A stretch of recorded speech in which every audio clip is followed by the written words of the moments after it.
অসুস্থ বাচ্চাকে দেখতে হঠাৎ করেই মেহমান চলে আসলো। হ্যালো এভরিওয়ান, আসসালামু আলাইকুম। ওয়েলকাম করছি আমার আরও একটি নতুন ভিডিও দেখার জন্য। আশা করছি আপনারা সবাই ভালো আছেন। আলহামদুলিল্লাহ, আমরাও অনেক ভালো আছি। আমার ছেলেটা হঠাৎ করেই অনেক অসুস্থ হয়ে গিয়েছে, আপনারা সবাই জানেন। এখন তাকে দেখতে তার ফুপি চলে আসছে। আর এই খাবারগুলো আমার ছেলের খুব পছন্দের খাবার, যদিও আমি বাসায় সব কিছু বানিয়ে দেওয়ার ট্রাই করি, কিন্তু মাঝে মাঝে এগুলাও দিই।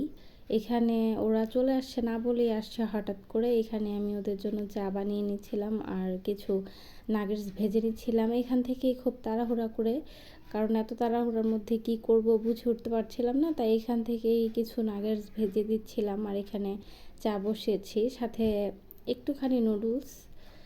ছোট একটা বেবি ছিল, ওর ভাই কাজিন, ওর জন্য নুডলস রান্না করেছি। আর এইখানে বড়দের জন্য চা করে নিচ্ছি। আর এখানে নাগেটসগুলো ভেজে নিচ্ছি। ফ্রোজেন খাবারগুলো কিন্তু ভালোই হয়, ইনস্ট্যান্ট করে খাওয়া যায়। অনেক সময় দেখা যায় সময়ের জন্য বাসায় করা হয় না, বা যে এখানে খুব লাল লাল করে একটু ভেজে নিব সুন্দর করে। একটু বেশি তেলে ভাজলে এই ফ্রোজেন খাবারগুলো খেতে খুব ভাল লাগে। কম তেলে ভাজলে সুন্দর হয় না দেখতে, খেতেও ভাল লাগে না। একটা ফ্যামিলির মানুষ অসুস্থ হলে যখন ফ্যামিলির মানুষরা আসে দেখতে, তখন ভালো লাগে, মনে হয় যে না, ফ্যামিলির মানুষগুলো কাছে আছে। আর আমার বেবি ওদের দেখলে খুব খুশি হয়, তাদের খুব পছন্দ করে। এই জন্য সবগুলা তাড়াতাড়ি নাস্তা গুছিয়ে নিয়েছিলাম, তারা আবার চলে যাবে, থাকবে না, ওর জন্যই আসছে হঠাৎ করে দেখার জন্য। এই যে একে একে আমি এক প্যাকেট নাগেটস এখানে ভেজে নিলাম, বেশ অনেকগুলাই থাকে একটা প্যাকেটে।